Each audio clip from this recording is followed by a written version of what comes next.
শুভ সন্ধ্যা বন্ধুরা, কেমন আছেন সবাই? মা শারদার কৃপায় নিশ্চয়ই সবাই খুব ভালো আছেন।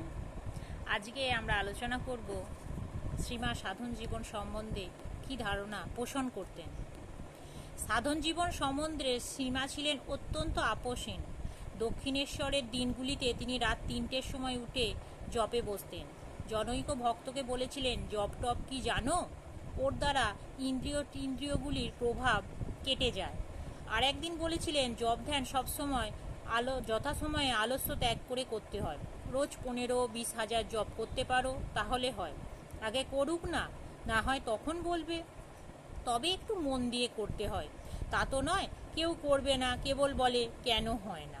বলতেন, কাজকর্ম করবে বই কি, কাজে মন ভালো থাকে, তবে জপ ধ্যান প্রার্থনা বিশেষ দরকার। অন্তত সকাল সন্ধ্যায় একবার বসতেই হয়, ওটি হলো নৌকার হাল। সন্ধ্যাকালে একটু বসলে সমস্ত দিন ভালো মন্দ কী করলাম না করলাম তার বিচার আসে। তারপর গতকালের মনের অবস্থার সঙ্গে আজকের অবস্থার তুলনা করতে হয়। পরে জপ করতে করতে ইষ্টমূর্তির ধ্যান করতে হয়। কাজের সঙ্গে সকাল সন্ধ্যা জপ ধ্যান না করলে কি করছো না করছো বুঝবে কি করে? একবার এক ভক্ত দীক্ষার পর মাকে প্রশ্ন করেছিলেন, মা উপায় কি? ঘরের কুলজিতে ছোট একটি ঘড়ি ছিল। মা তা দেখিয়ে বললেন, ওই ঘড়ি যেমন টিকটিক করছে ঠিক তেমনি নাম করে যাও, তাতেই সব হবে, আর কিছু করতে হবে না। শ্রীমা জপ ধ্যানের সঙ্গে সঙ্গে ঈশ্বরের প্রতি প্রেম ও অনুরাগ বৃদ্ধির কথাও বলতেন।